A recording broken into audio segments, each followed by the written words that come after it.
Skewness.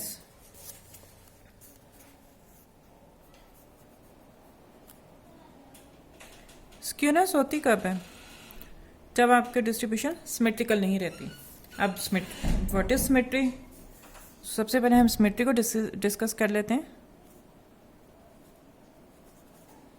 Symmetry means या symmetrical distribution means a distribution said to have symmetry or said to be symmetric if variate values equidistant from central maximum have the same frequency। ये एक line draw की, curve draw करती। इसके centre में maximum value और इसके आपके बाकी जो इसका सेंटर है, अगर यहाँ से मैं इस डिस्ट्रीब्यूशन को 2 पार्ट्स में डिवाइड करूँ तो दोनों साइड्स पे इक्वल नंबर ऑफ फ्रीक्वेंसीज होंगी। जितना ऑब्जर्वेशन यहाँ पर वही यहाँ पे होंगी, तो इट मीन्स कि ये डिस्ट्रीब्यूशन सिमेट्रिकल है। और इसकी कुछ प्रॉपर्टीज होती हैं सिमेट्रिकल डिस्ट्रीब्यूशन की, जैसा कि इसकी first property mean is equal to median is equal to mode. तीनों एक ही जगह पर कॉन्साइड होते हैं सेंटर में। यहीं पे मीन आएगा, मीडियन जो डिस्ट्रीब्यूशन को सेंटर से डिवाइड करता है, मॉड जहाँ पर मैक्सिमम फ्रीक्वेंसी होती है। और सेकंड इसकी जो प्रॉपर्टी आ जाती है वो आती है deviation below the mean is exactly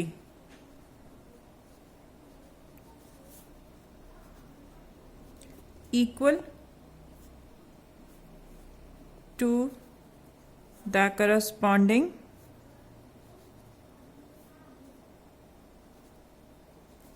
deviation above the mean।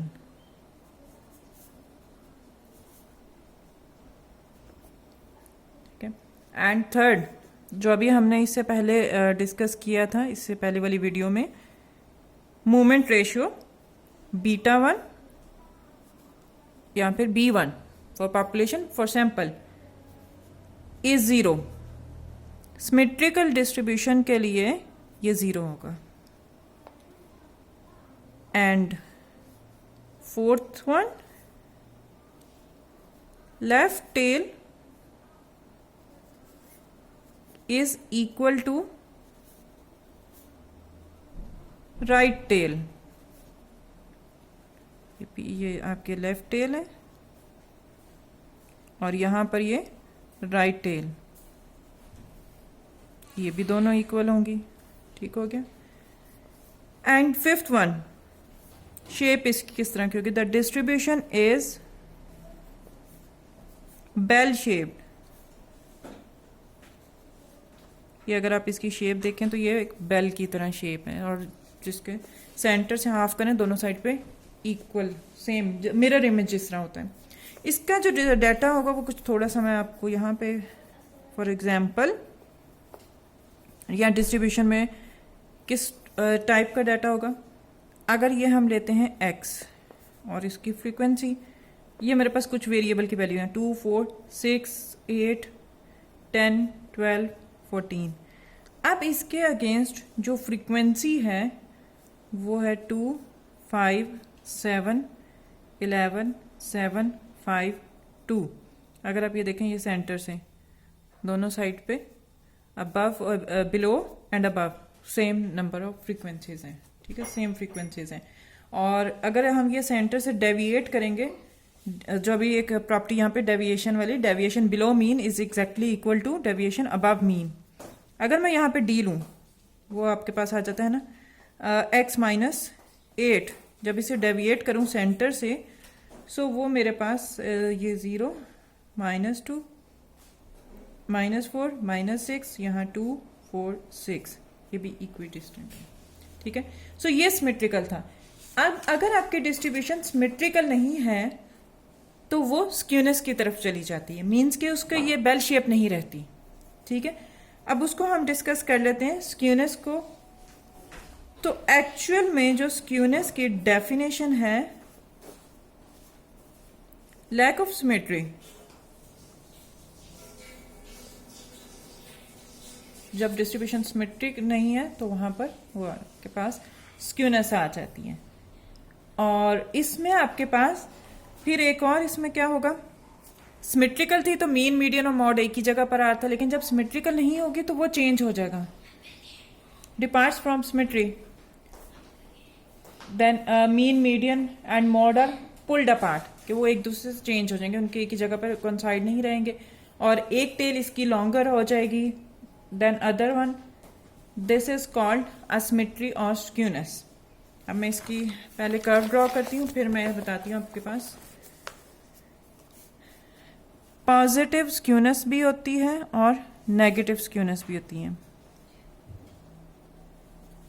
Shape पहले इसकी हम कर्व ड्रॉ करते हैं। पॉजिटिव स्क्यूनेस में इसकी राइट टेल लॉन्गर हो जाती है। अब ये देखें, ये सिमेट्रिकल नहीं है, अगर मैं सेंटर से डिवाइड करूं दोनों तरफ सेम फ्रीक्वेंसीज नहीं है। और नेगेटिव में किस तरह की शेप हो जाती है वो डिस्कस कर लेते हैं। नेगेटिव स्क्यूनेस में लेफ्ट टेल लॉन्गर हो जाएगी, ये आपके पास आ जाएगी। अब इसमें आपके पास क्या होगा, मॉड तो वहां होता है जहां पर हमारे पास हायर फ्रीक्वेंसी होती है, मॉड यहां आ जाएगा। फिर मीडियन डिस्ट्रीब्यूशन को एग्जैक्टली सेंटर से डिवाइड करता है, तो ये मीडियन हो जाएगा। और मीन एवरेज वैल्यू होती है, मीन यहां चला जाएगा, ये आपके पास पॉजिटिव स्क्यूनेस में आ जाएगा। इसी तरह नेगेटिव में मॉड सेंटर में मीडियन एंड एवरेज वैल्यू, ये मीन हो गया। अच्छा, अब पॉजिटिव की कुछ प्रॉपर्टीज उसको हम डिस्कस कर लेते हैं। So if the majority of variate values is concentrated at the beginning of the distribution, then the distribution is called positive skewness. The distribution have positive skewness. And if the majority of variate values is concentrated at the end of the distribution is said to be negatively skewed. ठीक हो गया। Positive जब skewness है तो वहां पर mean is greater than median is greater than mod, means के mod less है। इसको रिवर्स करके भी लिख सकते हैं, ठीक है, या फिर आप इसे इस तरह लिख दें, mod is less then median is less then mean. और नेगेटिव में क्या हो जाएगा, mod is greater than median is greater than mean, और रिवर्स में करके लिखेंगे तो वो हो जाएगा mean is less then median is less then mod. ये हो गया, ये कंपैरिजन में मैं इनको कर रही हूं। फिर हम आ जाते हैं जो हम इसके लिए,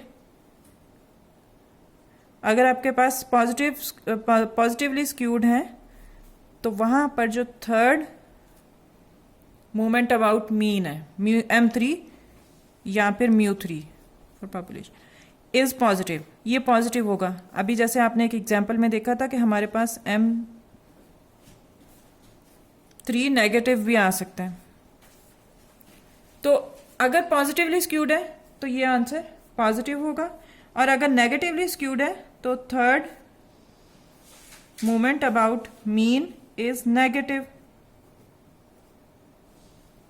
ये हो जाएगा। फिर इसके बाद इसकी जो थर्ड प्रॉपर्टी है, right tail is longer than left tail. ये राइट टेल है, ये लेफ्ट टेल है, तो right tail is longer than left tail. और इसमें क्या हो जाएगा, left tail is longer than right tail. So ये इसका बेसिक कॉन्सेप्ट था। एक एग्जाम्पल यहाँ पे मैं लिख देती हूँ कि डाटा फिर किस टाइप का होगा। इसमें ये मेरे पास एक्स है, इसके अगेंस्ट यहाँ पर ये फ्रीक्वेंसीज, या यहाँ पर मैं क्लासेस ले लेती हूँ, ठीक है, क्लासेस, और उसके अगेंस्ट फ्रीक्वेंसी आ जाएगी। क्लासेस है मेरे पास 0 to 4, 4 to 8, 8 to 12, 12 to 16, 16 to 20, 20 to 24, and last one is 24 to 28.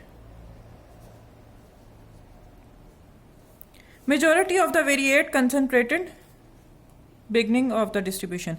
So start में frequency higher होगी 3, 17, then ये less होती जाएगी 9, 6, 4, 3, 1. अब ये देखें स्टार्ट में मैक्सिमम फ्रीक्वेंसी, और नेगेटिव में क्या होगा, इसका रिवर्स हो जाएगा। स्टार्ट में फ्रीक्वेंसी जो है स्मॉलर और एंड पे हायर हो जाएगी। 0 to 2, 2 to 4, 4 to 6, 6 to 8, 8 to 10, 10 to 12, and 12 to 14. ये मेरे पास कुछ क्लासेस थी। अब इसमें होगा स्टार्ट में स्मॉलर फ्रीक्वेंसी और एंड पे जाते जाते वो हायर हो जाएगी।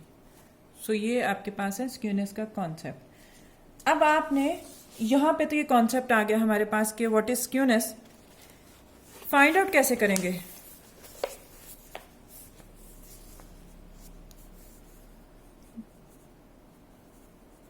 कोएफिशिएंट ऑफ स्क्यूनेस, ये आ जाएगी हमारे पास। इसके लिए डिफरेंट फार्मूलाज हैं, ठीक है, हम वो वन बाय वन डिस्कस करते जाते हैं। जो फर्स्ट फार्मूला है वो हमारे पास है coefficient of skewness minus the degree of skewness. ये कार्ल पियर्सन ने ड्राइव किया था, Karl Pearson first coefficient of skewness. इसका जो फर्स्ट फार्मूला था वो था mean minus mode divided by standard deviation, abbreviation SK, subscript में K for Karl Pearson. So ये इसका कार्ल पियर्सन का फर्स्ट फार्मूला था to measure coefficient of skewness, mean minus mode divided by standard deviation. अब इसका जो second formula था वो हम डिस्कस कर लेते हैं। Karl Pearson's second coefficient of skewness. इसमें हमारे पास था 3 mean minus median divided by standard deviation. ये बेसिकली न्यूमरेटर चेंज हुआ है उसी रिलेशन से जो एम्पिरिकल रिलेशनशिप हमने किया था मीन मीडियन एंड मॉड का, वहां से। अब ये पियर्सन्स के 2 फार्मूलाज आ गए जो हम यूज करेंगे to measure coefficient of skewness. अगर इन फार्मूलाज का आंसर इट मीन, मैं यहाँ पे हम थोड़ा सा इसका आंसर भी डिस्कस कर लेते हैं।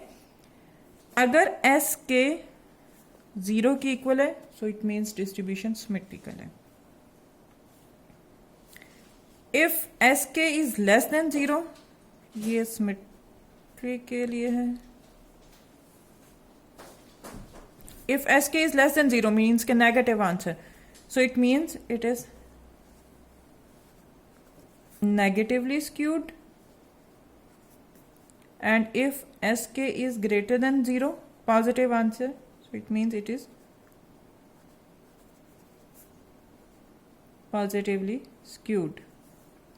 So ये यहाँ पे हम इस तरह से measure of skewness, coefficient of skewness find out कर सकते हैं। इसके बाद एक और फार्मूला है, वो है बाउलिस फार्मूला, ठीक है। ये मैं यहां पे लिखते जाती हूँ, first formula, second, now third. Bowley's का जो था ये उसने फाइंड आउट ड्राइव किया था कोएफिशिएंट ऑफ क्वार्टाइल्स, इसने इस फार्मूले में क्वार्टाइल्स यूज किए थे और ये फार्मूला आपके पास हो जाएगा quartile coefficient of skewness Q3 plus Q1 minus 2 median divided bye Q3 minus Q1, ये था। ठीक है, अब इसके लिए भी अगेन इसकी डिस्क्रिप्शन भी इसी तरह इसके, अगर तो ये आंसर 0 आ जाएगा सो it means distribution is symmetrical, and if answer is -1 negatively skewed, and if answer is negative then it means negatively skewed, and if answer is positive then it is positively skewed। और इसकी जो range है वो है -1 to +1, answer इसी के दरमियान में होगा, -1 और +1 के दरमियान में। ठीक है, यहां पर ये हमारे पास स्क्यूनेस के, इसके अलावा जो आपने स्क्यूनेस का कोएफिशिएंट मूवमेंट रेशियो में पढ़ा था β1 या B1, आप वहां से भी फाइंड आउट कर सकते हैं। ठीक है, नेक्स्ट मैं फिर आपको वीडियो शेयर करूंगी जो कि कर्टोसिस से रिलेटेड होगी।